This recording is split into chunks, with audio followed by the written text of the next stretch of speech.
Hi, this is Phil, and I'm here to tell you all about the Capes and Lunatics Patreon. Get early access to all of our interviews, including the monthly Chichester chats with writer and comic book legend D.G. Chichester, new episodes of classic Capes and Lunatics shows, including The Quantum Zone, This, That, or the Third, and many, many more specials, all completely uncensored. Access starts for $3 a month, full video when you pledge $5 a month. Check out the link in our show notes or go to patreon.com/CapesandLunatics. Hope to see you there.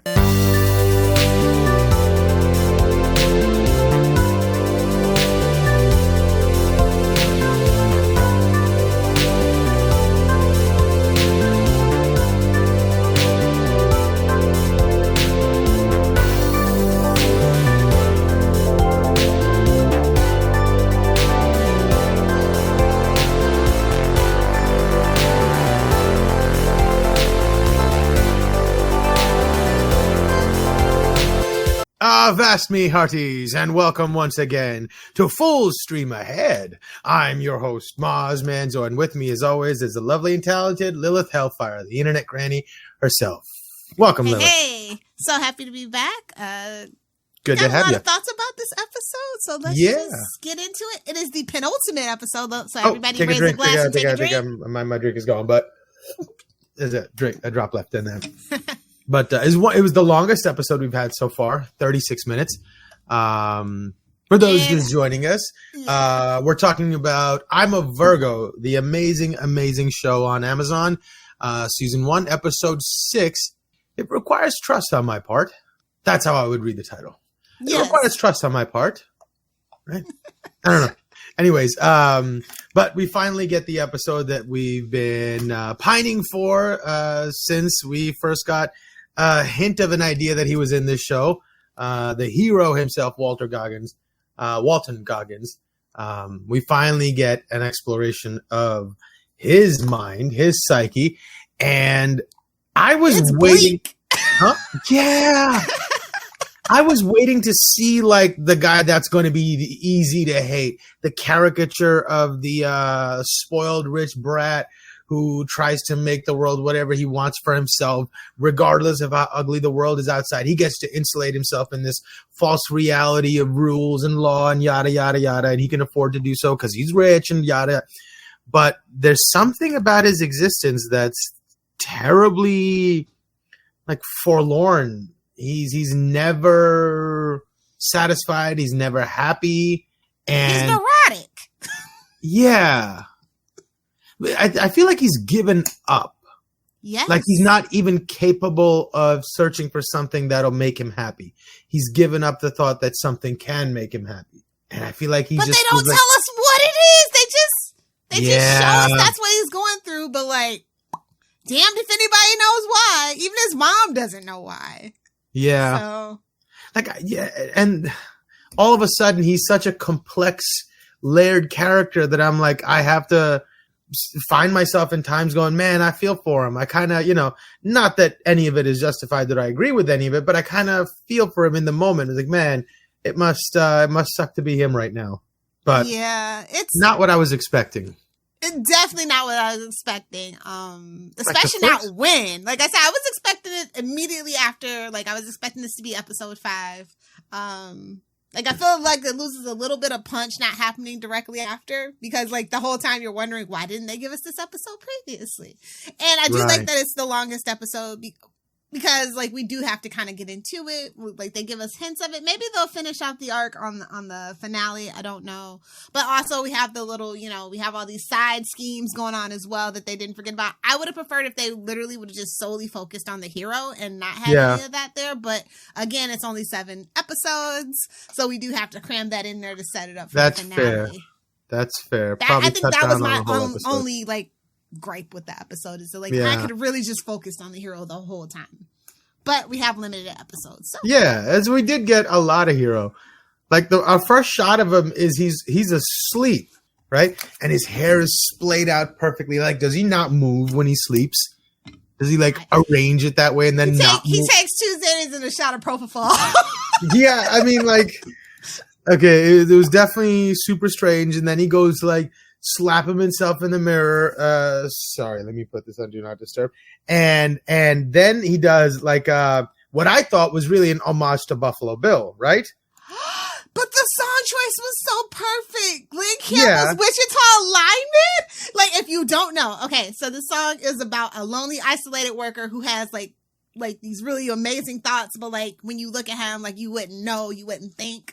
And I was just like, oh, because those are the vibes he has in his head. That's his little neurotic caricature that he crafted for himself. So I was like, that was so it was so spot on, but not so on the nose, because I don't know if anybody else knows this song, but like I happen to know this song, so I was just like, oh wow, deep cut, Boots Riley, deep cut. No, I didn't catch that all, but it kind of as soon as you said that, the first thing that popped into my head was like, how you like them apples, right? Like the idiot savant, I'm really the smart one kind of. God, what was the name of that movie? That was a little Buffalo Bill. I was like, is he going to tuck it? Yeah. You know, would you? I do me. Oh my God. And then after all that, he gets like a tiny ninja who attacks him, wearing a gold Kanye West mask. That's what it looked like to me, right? And immediately I thought, oh, that's Jones. It's got to be Jones. Right? Okay, I wasn't the only one. No, because it felt like tiny. They were. Yeah. The frame was just like a tiny Jones, and I was like, oh, Jones is like either she's getting revenge for her friend, maybe there is some good in her. But I was like, okay, who is that? That was an interesting moment. And I thought, like, at first she was there to kill him, but then she gasses him, and I'm like, oh, maybe she's there to kidnap him. And then it was all kind of goofy. Yeah. The fight scenes were like, but again, this is like, you know, Boots Riley's take on a superhero show. So I was just kind of waiting for the goofiness of it. And like every single fight scene was super goofy, and it's intentionally so. There's no doubt about that. Yeah. But the suit looks, ironically, his suit without the helmet, of course, looks really good. It's very functional. Like, I'm very impressed by the hero's outfit. Yeah, really it's giving well Power done. Rangers meets like Roman sentry or something. Yeah. And it moves really well. So, yeah. Which again goes back to, you know, Boots Riley really, probably out of necessity for the budget of everything being kind of practical and not being able to rely on CGI like a lot of like Marvel and DC, even just TV shows and stuff. Yeah, no, I think that worked better. Like if you can nail the illusion and it's actually there, it always looks so much better. Yeah, I think it might have been something from the back stock of the boys, but you know, however you get the job done, get the job done. Yeah, if I didn't notice, it's all good, you know. Yeah, if it kept the illusion maintained, I'm good. His building though, like okay, so it's downtown San Francisco, so not only is that just property alone worth billions, but it moves him up and down. It was so such an interesting choice. No. It doesn't move him. It moves to him and around him. It's such a cool little, like, it almost seems like it's just one of those things that's just a writer's flair. You know, it's like kind of one of those things that he's like, that's how entitled this guy is. Right. And it's just like the whole building moves to meet him. And whether it is or it isn't, it's so good. It's so good. Really, I was like, oh, what a cool little thing to do. The building moves to him.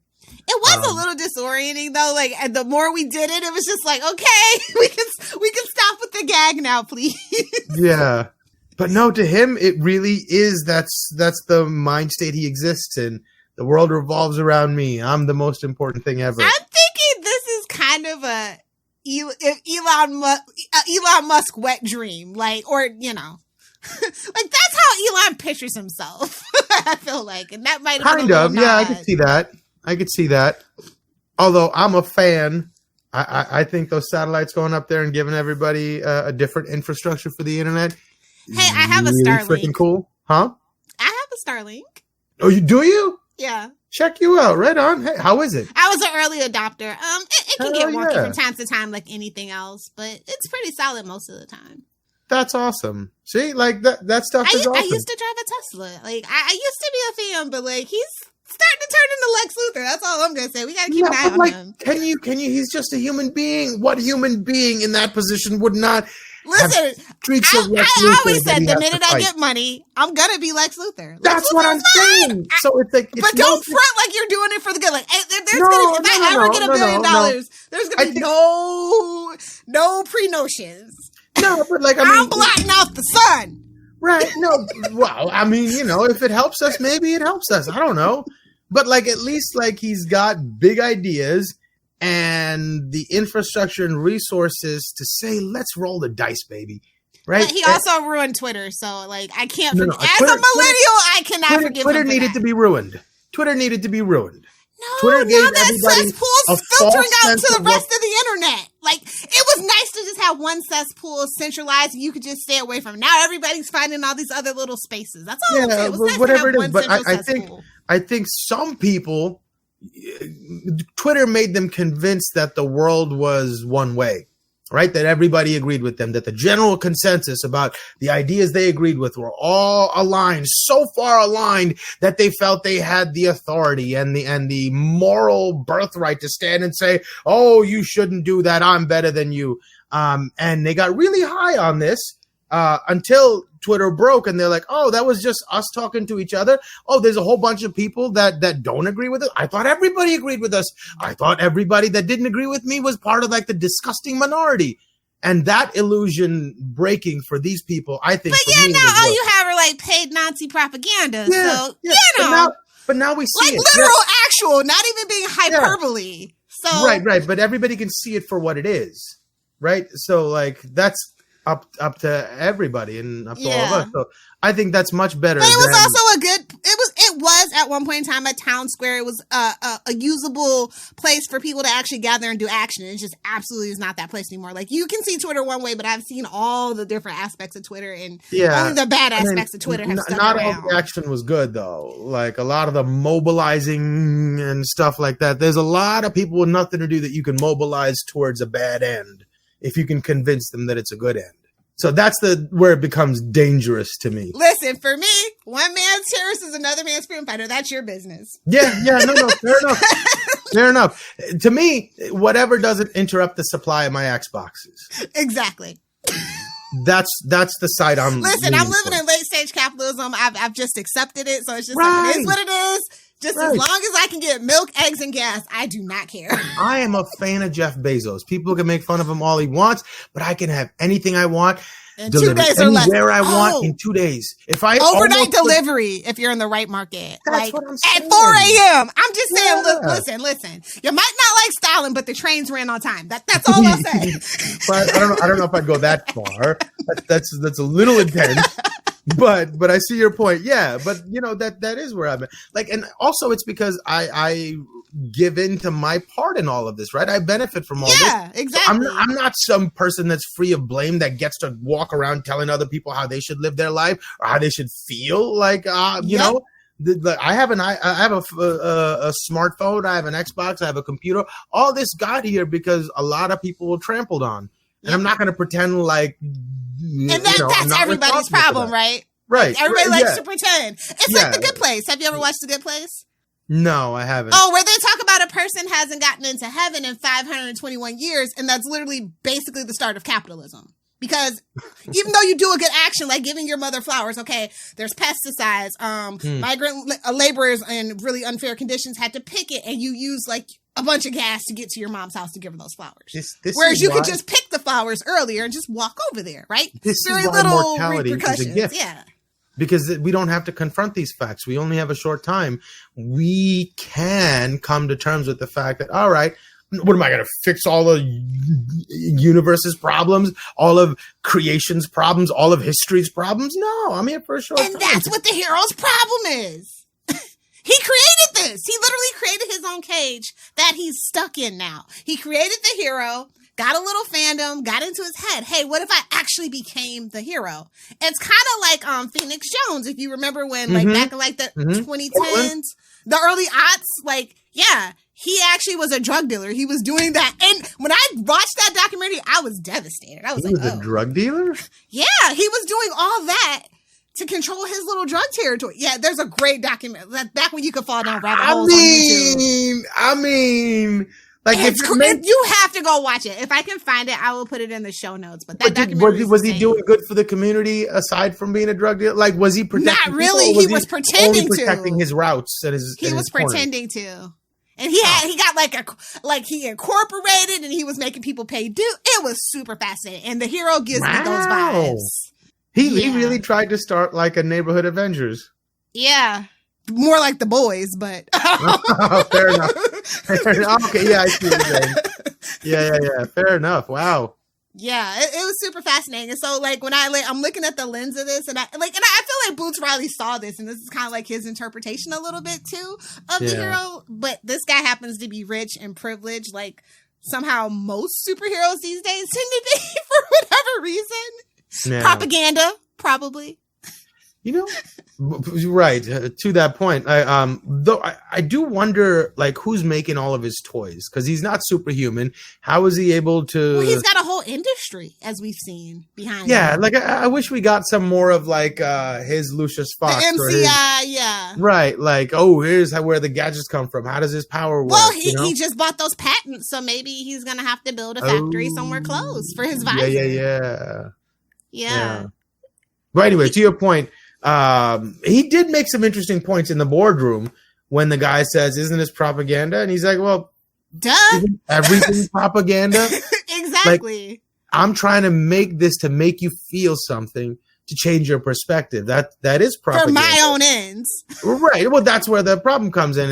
Inherently, it's just a tool, right? It's the use of it that we can measure as good or bad. Mm-hmm. But he's definitely not using it for good. I think the guy making the argument initially only made half an argument. Hey, I don't think you're using this propaganda really well. Is the real argument, but he didn't make it very well. So, what is it? Is this? Because it can also be scary because we forget that because we have been programmed to neglect. I'm just trying to read this note thinking, is this my note or is this something he said? He kind of talked about how, like, when the artist makes a flower to connect nature and love, that's propaganda. But, like, there's also, like, corporations that feed, and clothe people, but you make them pay for it, babes. We're on a spinning rock. We're the only, like, humans are the only people, like, really, like, out here paying rent, So. Yeah. Sure, other animals trade shiny trinkets for sex, but that's a whole different thing. But those trinkets are pretty nice, man. Yeah, you got some nice trinkets. We did all right. You can get by without the trinkets, Right. But yeah, he was just kind of making like the capitalism propaganda, and cops kind of do have to hold. They're that other arm of propaganda, and law and order, but like not all laws are actually just. As we all know, just through history, right? Yep. Law and morality are not necessarily greater to or equal than kind of thing. Yeah, I don't think laws were designed that way. I think laws were just designed... just how it was based, Any I think they were based as a menu, right? It was like, this is how much it costs to murder a person. This is how much it costs to do this. And if you've got the money... Yes! Right. Like parking tickets. If you're rich, you don't care, right? You can just park anywhere and pay the fine. No biggie. Right. Exactly. You're absolutely right. Yeah. It's just a menu. As somebody who grew up in California, you see that firsthand. You just see a Lamborghini jump out in a freaking handicap spot, like literally every day. I saw this at my old office. So it's so funny in that environment. Like a ticket on your windshield might be like a Supreme bag or something. Exactly. It's like a status symbol. Look at how many of those. I don't give a. No, but you are absolutely right. Laws are basically a menu for telling you, well, this if you do this, it's going to cost you this. Well, maybe that's sort of the thing. When he was so rich, there was no bored. line. That was his problem. He's bored. Right. He could have everything. He's Jones, but on a grander scale. I feel like. Ooh, he has the money and power to because his mom confirms he comes from a wealthy family that literally the laws were made to keep them in power. Right. So if Jones came from a family like that, I would assume she would kind of probably end up like the hero, bored and looking for a way to excise what she thinks is right upon the population. But also like spiritually bored, right? Yes. There doesn't seem a point to it. He doesn't have a purpose or a calling. Drifting. So he has to go out and try to find, like, he's trying to believe that law and order is real. Because if that's real, then maybe there is something real. Otherwise, purpose. To him, it just seems like I can have anything I want. I can pay for anything. So why would I want anything? Is there anything really worth wanting? And it even goes back to when the assistant says, if he says it's not even about a wet hole to put something in, right? He's like, he's looking for a connection. And I'm like, oh, you can't even, that's... Yeah. But having your assistant predate somebody? That's what I'm saying. How do you... I don't think he really knows what that means. Kendrick Sampson, babes. I mean, he's right there. He looked down for it. That's all I'm going to say. It's very homoerotic vibes, and there's nothing wrong with that. I was just like... I mean, no, but it is like doing one thing, calling it another, and expecting the other person to look. It's so conniving and deeply layeredly. I feel like it was that TikTok bit. I forget the name of the creator, but he always kind of does like relationship skits. He talks about like how like a girlfriend, like a girl sees herself as like a business, and like when you break up, the company property you want it returned to you kind of thing. Like I feel like that was the bit that everybody's a brand, and like relationships are mergers in that kind of sense. How medieval. Yeah. Well, I mean, we never really got away from it. Fair enough. I mean, marriage is literally just, legal paperwork so you can transfer your assets without paying as many taxes as you would normally. So, yeah, all right, fair enough. Yeah. God. I mean, I would love for somebody to give me 15 fluffy cows to marry me. Like, I'm not against it. Like, let me just tell you, specifically fluffy cows, Highland fluffy cows. Yeah, honestly, though, yeah, you're right. A couple of cows does sound like a great idea. That's not a bad deal. So, but it's just so lonely. That I think the loneliness was just so profound, and that's kind of what I was left with watching the episode. Like, I don't feel bad for him, but I don't necessarily think he's in his, like I say, he created this cage and he can't escape it, but like, I kind of want him to. Yeah, I feel like he doesn't have to be the hero. He can walk away from it. I want him to walk away from it. or like find his way to being the real hero. Exactly. Like along the way of doing this. But that would be going into Robin Hood, and I just don't think he's kind of programmed into that. Yeah, that's the kind of turn that maybe I can see for him. That's the joke, right, with Batman. It's like, oh, you're a vigilante, but you're a billionaire. You could really be fixing these bridges and roads and giving kids free scholarships. But we're out here beating up mentally ill people, right? Like, right. That's the thing. Yeah. Like when he goes to meet the prisoner, and the prisoner was like, "Oh, you don't even remember me. You signed the first copy issue of the Hero. You built up this fandom, and now because we allowed you this. I am suffering because I'm seen as the villain because to your hero, right? Yeah, guess I didn't have a right to take a life, but I was defending myself, self-defense. Yeah, like I mean, sure, you don't have to, but I think even the good book would say that that's okay. Right? Exactly, right? And that was kind of the point. He said, and now I become the idea when he was, and I thought they were going to bring back Elijah Wood because I think, was it episode 1 or it must have been episode 2 where he's talking to Cootie in the Bing Bang Burger. And he's talking about how like, he's like trying to make change and make, the prison system more humane by like doing the lethal injections at a different angle, like 32 instead of 22. And he's like, I'm just trying to be real about what change I can actually affect or whatever. So I was kind of bummed Elijah Wood didn't come back for that. To be the guy pulling the little execution lever. I mean, we might, well, I guess we didn't see it in that one, yeah. Yeah. But like, why did I still was confused about why the hero showed up. Like, because it seems like the prisoner that was getting executed didn't necessarily ask for him to be there. Maybe that was another one of those things where he was trying to find something that made him feel something. Yeah, because he did look for longing, right? When he was like talking to him, and he's like, "I'm here for you." Yeah, no, but that I felt like was just lip service that he's supposed to say. This is the image. This is what the hero would say. But I think he went in for like the surface reason, but then also underneath, he's like, "Can this make me feel something?" Ooh. Like I hope you're not talking about like Green Mile make you feel something where the guy doesn't put the wet sponge on. Like, no. We're not talking about that. No. Just like watching somebody's life go away. Does it make me feel anything? Am I dead inside? Does nothing make me feel bad or good? I think his assistant makes him feel good sometimes. That's all I'm saying. The first time he seemed genuinely happy, but then like he almost had to like push that happiness down and tell him that you're worthless, useless, and you make me mad sometimes. Like I feel like he had to put that barrier back up. I don't know. I think he's just a child and throws tantrums, and he knows that this person is just a utensil for him. It's his favorite pen, but it's just a pen. right? It's not more than that. To somebody like him, he's just, how can this pawn on the board be used? That's a really good pawn. He's killed a bunch of other pawns for me. He's still just a pawn. And I think everything that he does with him is more of like escapist fantasy. He's just like that slap game. I was like, the fact that then the assistant does it to the girl, I was like, you didn't have to do it. I would have punched him. Weird. Everything about that was so weird.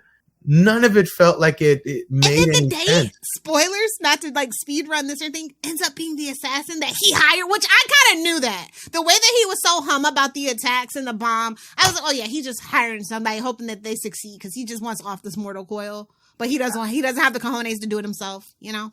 Yeah. Like, those were the vibes. I was like, Butch Riley usually isn't this on the nose, but maybe he's trying to tell us something about the hero here. Yeah, he's on a death wish. Well, to be a vigilante is to have a death wish, right? At least in like comic book terms, like they all have something kind of, with the exception of Superman. Even, you know, Superman's a little Kansas bred too. So, yeah. But I'm surprised. No, like seriously, if you think about it, like most people don't want to put their lives in danger for other people, right? Like that's something that's weird. Right. But he's pretty strong. I don't think he's ever in that much danger. Until Cootie came around. Yeah, no, but it looked like he handled Cootie pretty easily too. But it seems like that's weighing on his mind. That like I think he feels like he knows Cootie's gonna come back, and maybe he did that just to make Cootie want to become a villain because he says he's looking for his arch nemesis, right? Right. And I think that's. And what's the opposite of Walter Goggins, a 13-foot black teenager? Because the best enemies and villains are your opposite, right? But also have that little bit of reflection of yourself in there because Cootie he still is kind of like very innocent and he still kind of believes in that. He used to until this episode that law and order can be maintained and all that good stuff, right? Yeah. So he's trying to make the villains the new heroes. Which let's get into that whole situation. Yeah, I think that's the point the guy on death row was also making. He's like, you made me a villain. And it's like, you'll keep making more of us villains for your little show. And we'll be kept getting put down. That definitely seems like his pattern. He needs to have a villain, so he goes out and creates something. Yeah. Anybody like again, it's back to the boys. Yeah. Anybody that looks different, I can turn you into a villain in the media's eye because I have. It's easy to other. Right. Did you see Scat's ghost again with Jones? Yeah, and that was when Jones was trying to talk some sense into him, right? Yeah, she's like, we don't have to do this. I thought she would be kind of down for like getting the power back on. Right, but it's not her idea, which he kind of brings up. Right. He's kind of seeing it through her. Cootie's growing up. Our boy's growing up. Yeah. And that to me was like, yeah, that's exactly it. She just wants the glory. She doesn't want the problem to be solved by your idea. It has to be my idea that solves the problem. The problem doesn't matter. The fact that I solved it matters. Mm-hmm. And then maybe there was a little bit of that. It is kind of the safer option. It seems like it's gaining traction to be the devil's advocate for Jones. Yeah, but Jones is like these pharma companies that would rather treat you than cure you. That's yes, Jones. She would rather work the problem forever than actually find a solution because that's instead of telling somebody with pre-diabetes, although they're not going to listen to you 95% of the time. Hey man, if you just exercise and change your diet, you don't have to become diabetic, man. Man, it's not too late if you just work on it. Yeah. Maybe that's what Jesus wanted. I don't know. Exactly. So I also think like his whole manifesto is very much Magneto, right? This is Cootie's idea. The media will call us villains, but people will cheer because what's right isn't always legal. Yeah. So I felt like maybe that's what they're referencing with there too. I don't know. But I felt like I said, it could be any which way with Boots Riley. Like, I just honestly don't know. All I know is that I definitely feel like Jones is like his self-insert character to an extent. From like all of his works that I've kind of taken in, Jones is definitely his self-insert character. So But it does seem like a bunch of mutants are getting together and saying "F the system." With mom with the granola and the trail mix and like the costumes. That part I did kind of like, because mom was all about it. Oh, Evo Super, I call it what you want, baby. Here, your knuckles. You know, so supportive. You gotta love it. I really love that. I was like, oh, let's go, mom. Oh, but what about the long bottom Death by a Thousand's cut crew? Like the guys flirting with Flora and Cootie's like can't focus or concentrate. He's trying to shoot a shot. He's like, I'm 6 inches. If I got to put my whole body into it. Man. And Flora's encouraging Cootie's craziness. So now we definitely know she's crazy. Right. She's one of those girls that love drama. Yeah. And she says as much. She goes, I know. But I knew you were crazy the minute I met otherwise. you. So, like, you can do what you want and it won't be weird to me. We're perfect. She literally said, I'm so fast I won't get caught, so I'm not worried about it. Yeah. I love that. She's like, I'm down for whatever. I ain't going to get caught. Yeah. Yeah, I know. You guys better watch. But yeah, I'm down. It's whatever to me. And he wants to use that episode of parking tickets. Yeah, the one that caused people to go psycho. I wonder what that's going to do. The last time it played, did we see it kill somebody or maim somebody's mind? I think the implication is that it maimed Scat's mind, caused him to jump off that building. I thought that was the implication. But we didn't really see anybody have a meltdown necessarily. Right. But that's what they intimated, that caused people to get sick and lose their minds. Well, and 95% of people. So I mean, only 95. Huh. I don't know. Like, I think it's a weird idea. But like I said, Scat shouldn't have died for nothing. So like, he's like a ghost. I feel like being a ghost is his superpower. I feel like at the end of the show, maybe Scat's ghost saves everybody or something. Maybe Cootie starts well, I don't think they have a nuclear power plant. I think it's just a regular power plant. And it might be.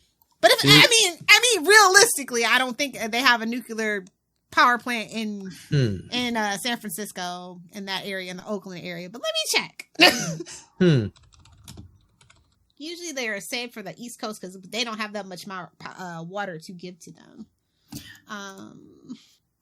The other thing, I really found like Edwin's character fascinating.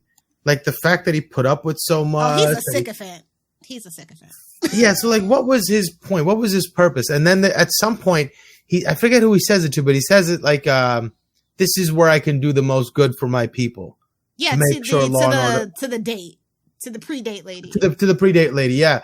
And so like maybe that's really his thing. So he's kind of like the opposite of Cootie and Jones, where they're just like direct action and violence. And he's like, no, we got to fix it from within the system.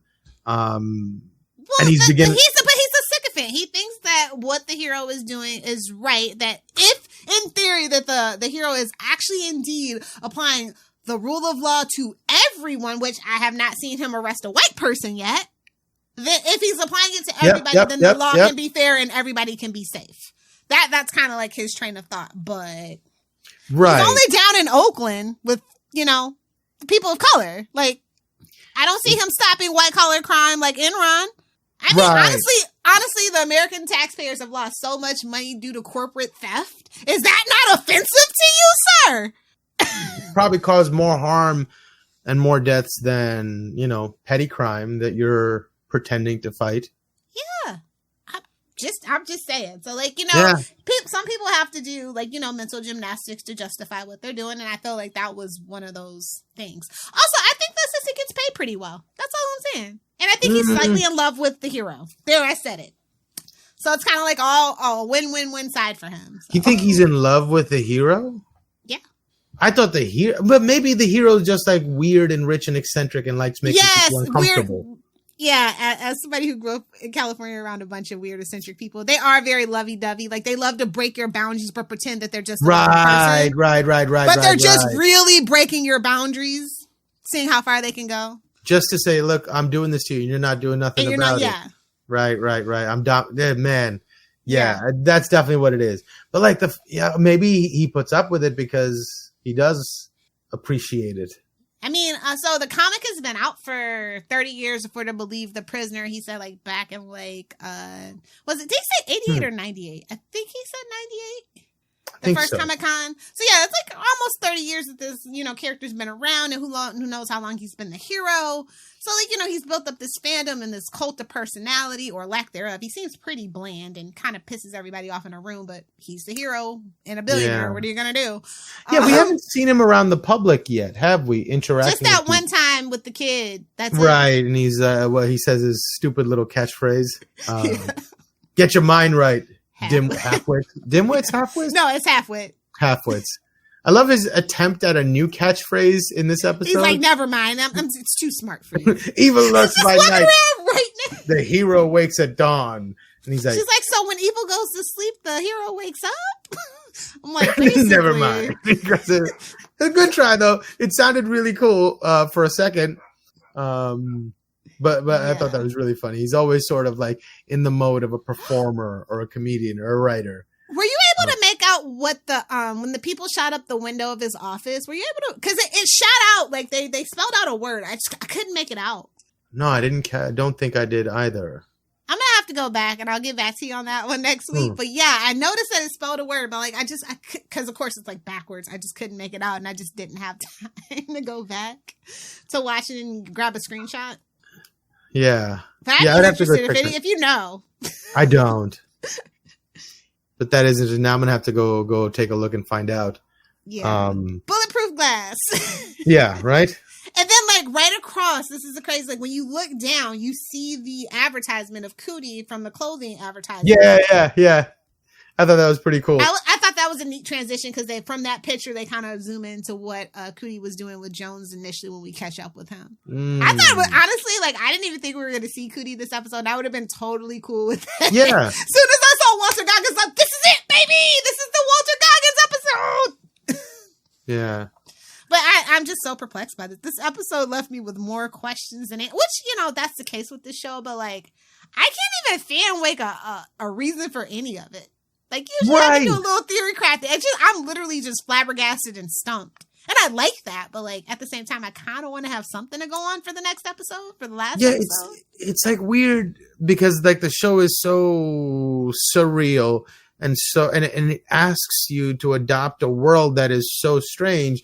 But then when you're expecting something in that vein that's easy to understand and comprehend, they give you like this complex character that's more real. And I was like, I don't need real in my weirdness. I wanted him chewing the scenery, literally twirling a mustache. That's what I wanted. Right. Maybe it was my own expectations, but like, man, hire somebody else to do this role. But yeah, definitely kind of like, huh. Yeah, maybe it's going somewhere, but it does seem like it was pretty strange. Which is odd to say about this show because everything is pretty strange. So when it's not surreal, that's so funny. It's like, it's a surrealist show, it's absurdist. And then like when they give you something, even though the hero is like totally zany and goofy, he's flying through the city in his helicopter or whatever, it still feels a little more grounded than even Cootie, in his 13-foot tallness kind of thing, I guess. Yeah. Yeah. I like though that the assassin comes at the end and fights him again and they end up hitting it off. She bro, it was giving Batman and Catwoman. Yeah. He rolled her up in the carpet and then they zoom to his little feet doing like the twinkle toes. Right. Like he's just playing with his food. Yes. But like he really was disappointed that she wasn't better. He's like, oh, this assassin sucks too. And then he's like, oh, maybe she doesn't. And maybe there's hope for him. Maybe she can be the way that he finds some way not to be this angry person all the time. Yeah. But like, what was with him recreating his bedroom? With his mom there too? She has her own floor? Like, no, it seemed like it was just like, she's there on call whenever he needs to talk to his mom. She has to show up to the room and he goes in there. Right? Like it seemed like that's what it was. Like she just pushed the set over though. I was just like, oh, that's so interesting. Because she was just like, come on, like stop. Can we just talk? You idiot! Like there's nothing that can we stop the pretense and just friggin' talk? But no, he needs his walls. Literally, right? Right. Right. Talk about breaking the fourth wall, like chef's kiss on the meta. Chef's kiss. Right. Deadpool could never. Yeah. I mean, this is high level, sophisticated versions of what Deadpool does. But I find myself in the end not knowing why I feel for him.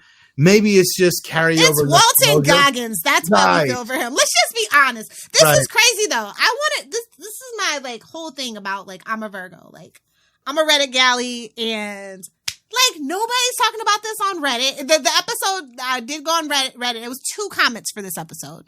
The one, of course, the prerequisite. Oh my God, Walton Goggins needs an Emmy for this episode. And then the other was like, I really hated him at first, but now this episode, I don't know what to feel. So I think that's just the general. I'm just gonna go off those 2 comments, and that's just the general consensus. Yeah, no, that but says it's so it all. Interesting. I thought this would be the perfect Reddit show. So I was wrong. I don't really see any on social media that often. No, I mean, I know it's kind of an older show, but like I said, Reddit only had two comments. Yeah, I haven't gone back on Reddit for the rest of the episodes, but I just found that really odd. Yeah, I remember there being a little bit of a buzz about it a few months ago, but I had no idea what the show was. When I heard the name, I'm a Virgo, I thought it was going to be some astrology doing sun charts. No, I thought it was going to be one of these kids in love in high school kind of, everybody's doing drugs in the bathroom and naked and blah, blah, blah. Everybody's a little Euphoria dig. Right. I thought it was going to be, it just had that ring to the name. I'm a Virgo. I was like, oh, okay. It's one of these kid shows.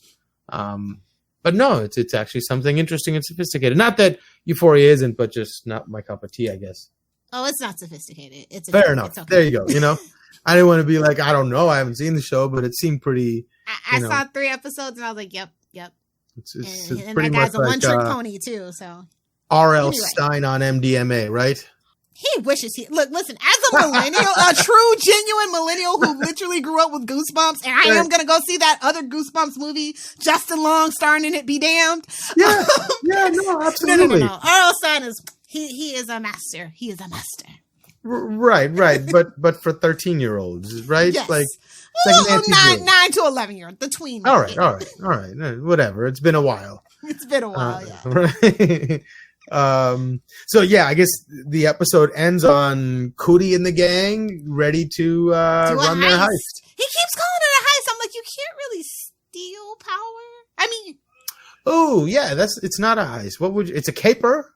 It's a caper. It's a caper, right? It's not a heist, right? They're not stealing anything. He's gonna break it. Like his plan is to break the thing that allows them to do the rolling blackouts. And then Jones literally says, "Please don't do this." I feel like she knows something he doesn't. She texts him right at the end, "Please don't do this." Like right as he's at the gate. What do you think she knows?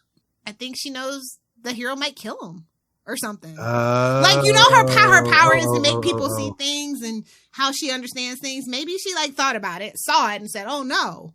I think the hero's gonna. If you do this, the hero's gonna kill you." Right. Like I did feel like genuine concern from her part. Yeah. When she was trying to stop him, but he's and his mom's encouraging it. So yeah, like she's so crazy. Matisse though. I was like, where the hell's Mike Epps in this episode? Yeah, come on now. That we need somebody talking some sense into these crazy lunatics. I like that. I don't know why they chose the red and black. Like I have to I didn't really think about it, but I was just like, yeah, the color scheme that they chose, and we didn't talk about the superhero names. Felix decided to be V8 because he's the homie car. We still haven't found out his superpower. I would be so bummed if Felix doesn't have a superpower. Yeah, he seems, but I don't know. He seems too nice. He's the one guy that doesn't have he's the Xander. Okay. Yeah, right. So maybe he is good. He's the odd man. He's the one we identify with. And Flora kind of lost cool points because she said Too Fast, Too Furious was her favorite Fast and the Furious movie. Everybody knows it's 5. Everybody knows 5 is the best. 5 is the one where they were dragging the box safes around Brazil. Yes. On chains on the back of their cars. No, that's 6. 5 is when the gang gets back together finally, like when Brian comes back full-fledged. That's the first one with The Rock too, right? Yes. Yeah, that's a really good one. Yeah. Yeah, that's the one where they're in the favelas and The Rock comes busting through a wall when he's first introduced. Because that's The Rock. Yeah. No, that's a really, really good one. Yeah.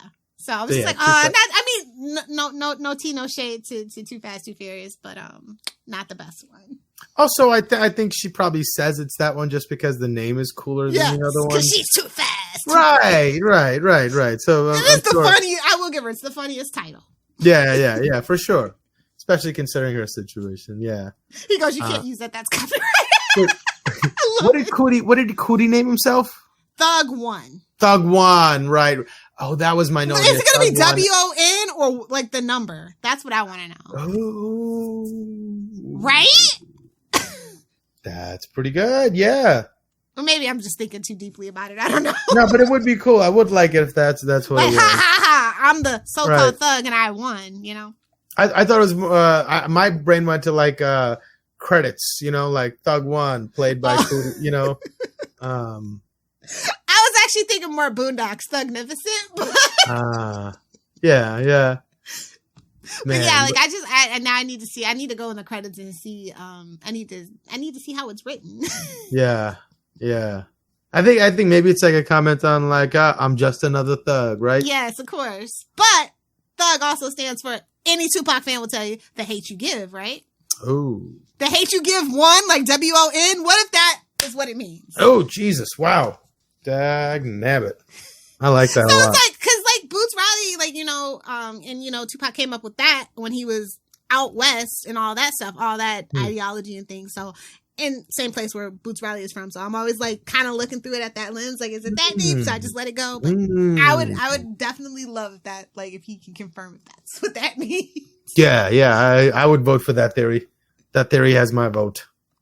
So yeah, all around a great interesting episode. Give me a lot to think about. I'm so nervous for the finale. I mean, the writer. Well, which strike is over? The writers have come to an agreement, but the actors are still on strike, right? So the writers, now the video game people are potentially going to go on strike, but the writer strike, they've come to an agreement. Which video game people? The developers, the writers, the artists, the people that make like the story. Oh, right, like from a writing perspective. Yeah. How interesting. Allegedly, like they said they got the vote. It was like 95% got the vote to authorize a strike. Wow. So I think they're gonna like do a negotiation. If they say no, then they're gonna go on strike. But like, yeah, they're looking to, and like, if you know anything about the video game industry, I definitely think they need a stronger union, because you know who needs it is the developers and the artists. They're the ones that get trampled underfoot. Abused. Yeah. And it's just normal. It's so normalized. Like, oh, we got to do the big push, and you literally don't see your home for 90 days. You're literally sleeping at the office. It is expected of you. If you don't, you are fired, pretty much. Yeah, like, what did I, like, was I born and raised in Japan? Right? So, I mean, as much as I love video games, at least ours. Yeah. At least my games came out that I wanted to play, so... But these people need to be paid. They need fairly compensated. I am totally down for it if they have to do that. I just hope that the video game studios see what the movies, how the movie studio people have taken a hit and become the villains in media, that they don't want to go that route too. So. No, I'm glad CD Projekt Red is out of Iceland, so they're kind of insulated, even though they're opening a new office in Boston, which is awesome. But maybe they'll be insulated. Have you played Cyberpunk or the new one, the Phantom Liberty expansion? I haven't played the expansion yet, but I did like it. But like that update, I'm still waiting on the update to actually fix the game completely. I might. Oh my god, 2.0 is outrageous. Okay. Outrageous. Yeah. You have vehicle combat now. The cops don't let you alone. It's great. Okay. You should check it out. Anyways, speaking of dystopian societies, yeah, you guys should check us out next week when we cover the final episode. And if you want to reach me, you can email me at mozzmanzor@gmail.com. That's MOZZMANZOOR. And where can they find you, Lilith? Well, if you nerds want to hang on me on the interwebs, you better be a meta girly. You can find me on friend me on Facebook, find me on Instagram and Threads. Your favorite internet granny, that's GRANNIE. As for just the podcast on social media, that's at FSA Podcast on X, formerly known as Twitter. You can find our website at tubespace.io, Capes and Lunatics Podcast Network. And then, of course, if you want to email us, you can just email us at capesandlunatics@gmail.com, or you can give us a call what is the number? 614-382-2727. That's 614-38-CAPES. I think that's right. And that's it. I did it. Right on. All right. All right, you filthy landlubbers. Thank you for joining us on the rough seas of the streaming services. Join us next week as we cover the final episode of I'm a Virgo, episode 7. Till then, yarg. Don't make us make you walk the plank, you scallywags. Ooh, watch yourselves.